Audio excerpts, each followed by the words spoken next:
To edit your strategy, we'll start on tab 1, Automated Trader Preferences.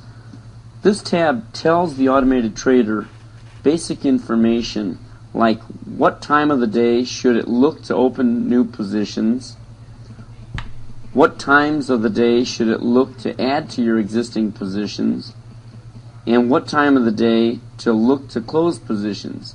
It doesn't mean that you will close your positions during this time, but it does mean that the automated trader will look for the conditions to actually close the positions. It will only look in this time range. So at 8:30 in the morning, it won't be looking to close positions because you've told it to start checking to close positions at 9:30 a.m. and stop looking to close positions at 3:58 p.m.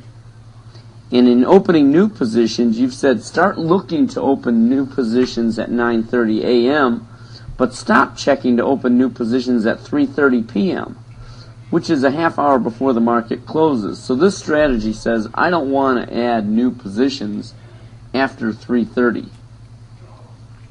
But I don't mind closing positions all the way up until 3:58 p.m. You also set your share sizes up here.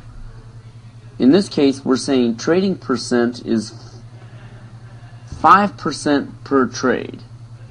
So 5% of your buying power in your account will be allocated for each trade, which means you could only go into 20 trades total because that would use up all 100% of your buying power.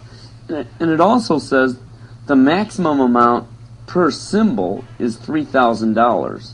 So it won't allocate more than $3,000 for any one trade. You can click Edit Share Lot Sizes to change that.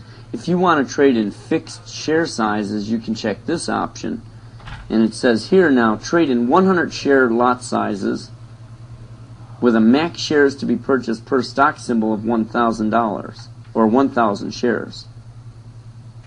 Which means you'll buy 100 shares at a time, up to 1,000 shares total for 10 trades maximum per symbol. You can also allocate your trade sizes based on a fixed dollar amount.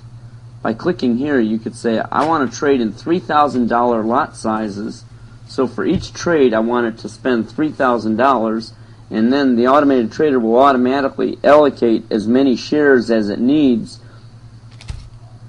for that $3,000 with a $9,000 maximum investment per symbol.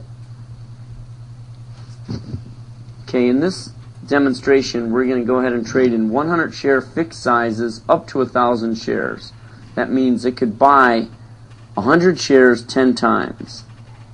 But again, it will only buy the additional shares if the conditions are met based on your strategy. So we click Return, and here it shows what your share sizes are. So we have our trading times established. Here we say start closing all open positions at this time each day. That's for traders who want to close all their positions at a certain time. In my case, in this strategy, we're not going to close our positions. We'll let the positions carry on to the next day, as long as the exit rules don't kick us out of the trade, and as long as our profit requirements aren't met. Then you have here close open positions that have reached their goal. Now here we are saying at 3:45 p.m. to close our positions that have reached their goal. The reason we're saying that is because the automated trader, once you've reached a goal, the automated trader will hang on to that position until the stock price pulls back. So what it can do is that way it'll ride the price higher until the stock price pulls back, and then it'll take you out of the trade. But many times at the end of the day, a stock will reach a new high and it won't pull back at all.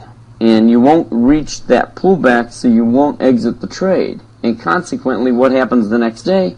The stock ends up opening up lower. So in this case, we're saying at 3:45 p.m., if I've already reached my goal, then just give me the money.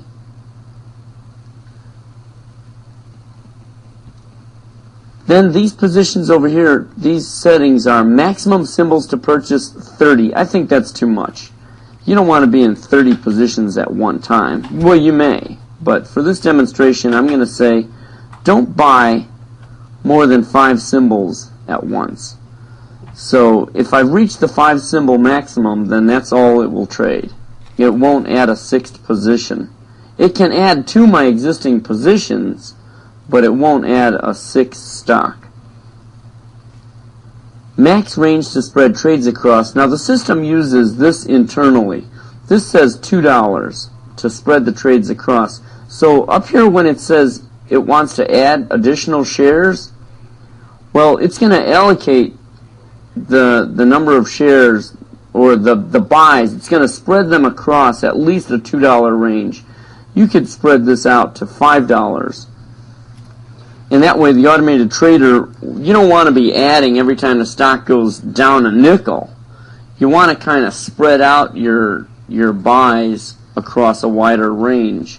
And in this case, we're saying I want to be able to spread it out at least $5. Now the automated trader will automatically, based on a lot of other conditions, it could easily spread it out $15. But for the initial price points that it's going to look at, just for the prices, for it to even consider buying a stock, the stock will have to go down a certain amount before it will consider adding additional shares. And the minimum purchase interval, this says that I don't want to even consider buying a stock unless it goes down at least a nickel from where I originally bought it. I don't want to add to my position unless it goes down at least a nickel. I think that's way too low. I would say minimum a quarter, at least a quarter. So if it goes in, unless it goes down at least a quarter from where I originally bought it, it won't consider adding that second 100 shares. And then the next one, the max bid-ask range, that's the difference between the bid price and the ask price.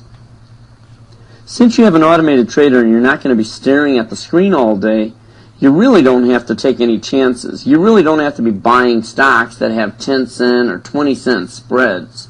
And we consider this rule to be important enough so that we actually created a spot for it here. You could easily have created that rule manually in your Open New Position Rules tab, which will be talked about later. But this is a very important one. So we say, you know what? 2-cent spread is the max that I'm willing to buy a stock. If it has a 3-cent spread or a 5-cent spread, I'll wait. I'm not in a big rush, and I'm not even looking at the auto trader. It's trading 100% on its own, so I really don't even need to look at it. So 2 cents is fine. Use these start-stop times in all of my strategies. By checking this box, you don't have to reset these times in all of your other strategies. It'll use these times in every strategy that you have. And here it says your watch list count is 3. You can see 3 symbols are the only symbols that this strategy actually picked. And we'll talk about the selection of strategies on the next tab. However, you've completed tab 1, and this is everything you need to fill out on tab 1. You can click this button here, verify start-stop times, and it says all times to be okay. Now that just made sure that your AMs and PMs were okay and you didn't have any overlapping. And so this looks good. This tab is completely finished. If you want, you could just go to the next tab by clicking next or clicking on watch list rules. And you can also save anytime you want. So since we've completed tab 1, let's go ahead and save our changes. And it says, clear stats warning. Will clear accuracy statistics for the current strategy. Proceed with changes? Yes. Okay, so now that those changes are saved, if you return here, you'll go back to the main screen outside of the editor.